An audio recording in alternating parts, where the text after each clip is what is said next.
राहुल हमारी कॉलोनी में रहने वाली शर्मा आंटी का एक लौता बेटा।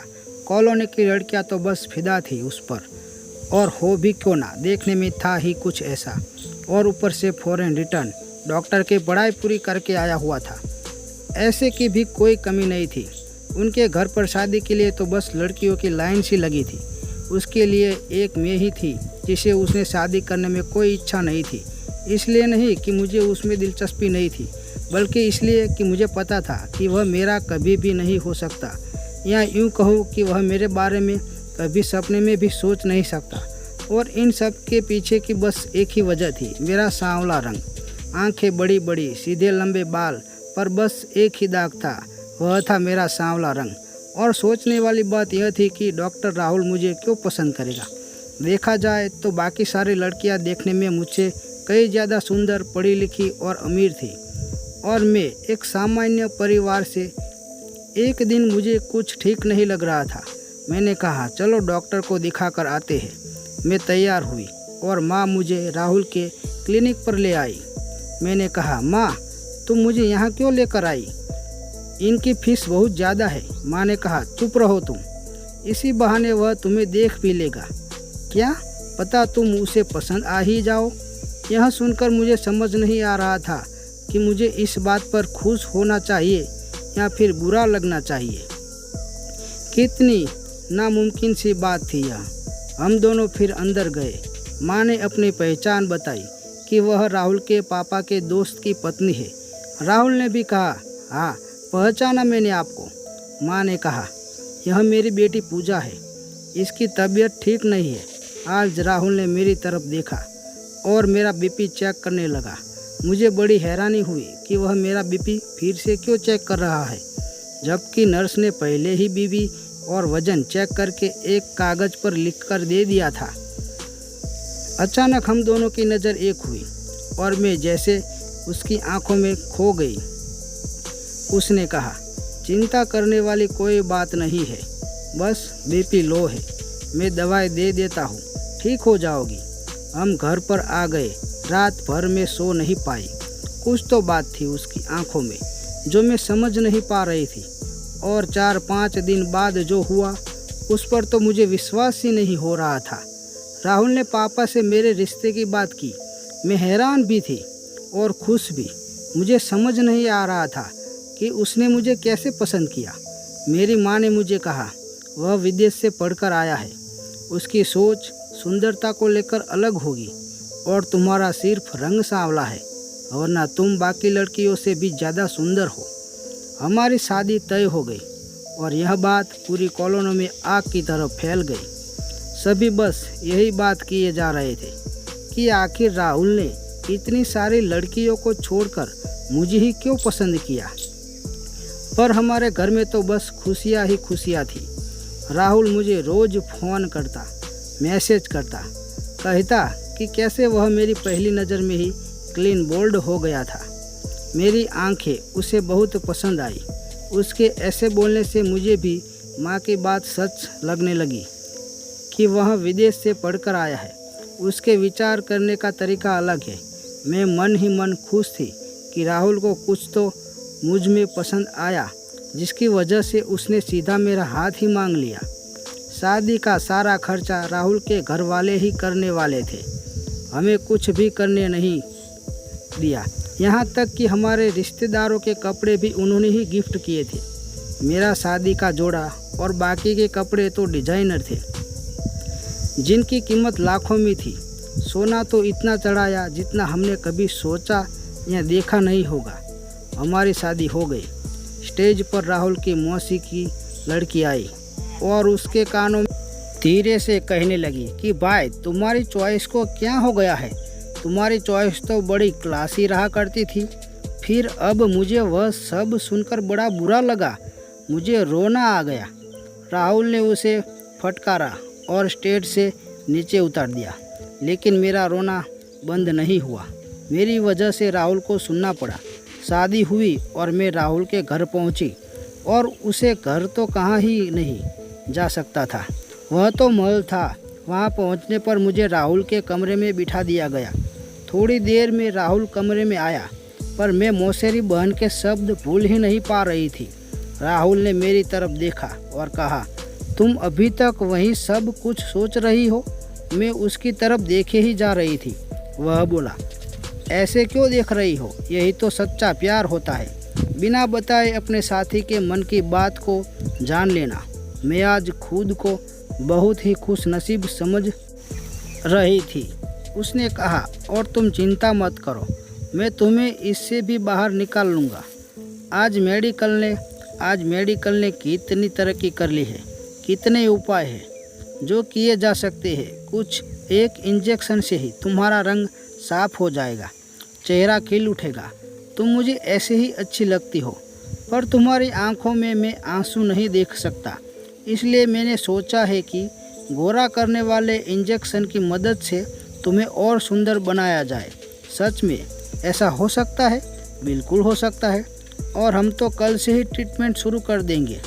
मैं मन ही मन बहुत खुश होने लगी और सोचने लगी कि अब बाकी लड़कियों की तरह मैं भी सुंदर दिखूंगी। मैं अब हसीन सपने सजोने लगी थी। राहुल भले ही NRI था, पर उसके विचार व्यवहार से ऐसा बिल्कुल भी नहीं लगता था। उसका स्वभाव और रहन सहन एकदम सामान्य इंसान की तरह था। दूसरे दिन राहुल ने कहा कि उसके डॉक्टर से बात हो गई है और वह आज रात से ही इंजेक्शन देना शुरू कर देगा और 10 दिन में ही मुझे फ़र्क दिखने लगेगा। मैं खुद को आईने में देख रही थी कि राहुल आया और उसने मेरा हाथ पकड़कर कहा, तुम मुझे वचन दो कि तुम इस ट्रीटमेंट के बारे में किसी को भी नहीं कहोगी। मैं नहीं चाहता कि लोग इस बात को लेकर तरह तरह की बातें बनाएं। उस रात राहुल ने मुझे पहला इंजेक्शन दिया और मुझे नींद लग गई। सुबह उठी तो मेरे पेट में बहुत दर्द हो रहा था। जब मैं राहुल को बताया तो उसने कहा कि कभी कभी किसी चीज़ का साइड इफ़ेक्ट हो जाता है, चिंता करने वाली कोई बात नहीं है, ठीक हो जाएगा, थोड़ा सहन कर लो।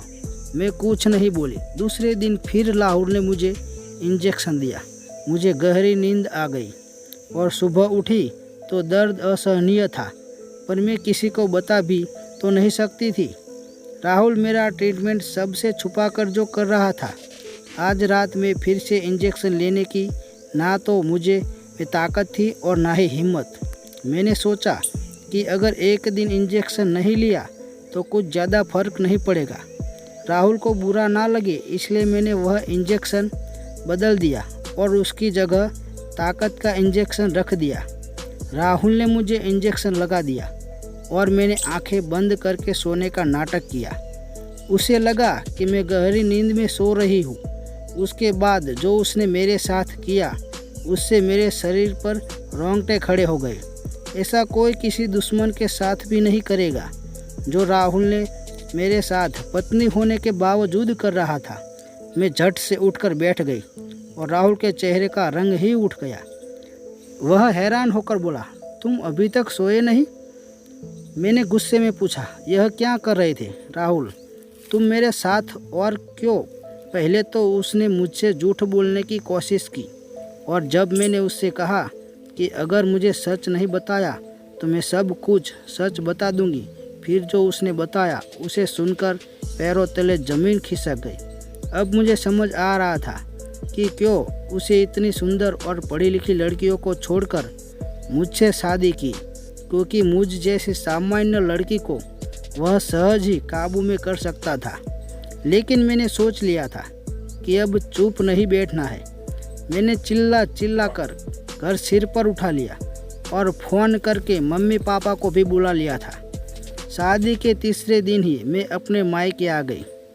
आस पड़ोस के लोग तरह तरह की बातें बनाने लगे, जैसे कि सब कुछ मेरी वजह से ही हुआ हो। मेरे चरित्र पर उंगली उठाने लगे, पर मैं डरी नहीं और चुप भी नहीं बैठी। मेरी एक सहेली का पति वकील था। उसकी मदद लेकर मैंने राहुल के विरुद्ध एक केस फाइल किया। मेरी माँ ने मुझे रोकने की बहुत कोशिश की, पर मैंने सोच रखा था कि राहुल जैसे इंसान को उसके कर्मों की सज़ा तो मिलनी ही चाहिए। उसका असली चेहरा सभी के सामने आना चाहिए। केस की तारीख आई, सारी मीडिया जमा थी। वहाँ मैंने कोर्ट में राहुल की सारी हरकत बताई। दरअसल राहुल पहले से ही शादीशुदा था। उसने विदेश में ही एक लड़की से शादी कर ली थी और वह उससे बहुत प्यार भी करता था, लेकिन वह लड़की माँ नहीं बनना चाहती थी, जिससे कि उसके शरीर पर कोई फर्क पड़े। और राहुल चाहता था कि उन दोनों का बच्चा इस दुनिया में आए। इसके लिए उसने मेरा इस्तेमाल किया और जानबूझकर मुझ जैसी गरीब और सांवली लड़की से शादी की। उसे उन दोनों का बच्चा मेरे गर्भ से बढ़ाना था। वह बच्चा पैदा होते ही बच्चे को लेकर मुझे तलाक देकर अपनी पत्नी के पास चला जाने वाला था। अपने देश में सरोगेसी इलीगल होने के कारण और मेरी रजामंदी के बिना वह मेरे गर्भ में अपना बच्चा कैसे रख सकता था। इसलिए उसने झूठ कहकर कि वह मुझे गोरे होने का इंजेक्शन दे रहा है, मुझे इंजेक्शन देकर बेहोश करके मेरा चेकअप करता था। जिस रात को मैंने इंजेक्शन बदल दिया था, उस रात को IVF के द्वारा मेरे गर्भ में अपना बच्चा इम्प्लांट करने वाला था। उसकी पत्नी को अगर बच्चा नहीं चाहिए था या फिर उसे उसका शरीर खराब नहीं करना था, पर इसका मतलब यह तो नहीं कि उन दोनों को मेरी ज़िंदगी बर्बाद करने का हक था।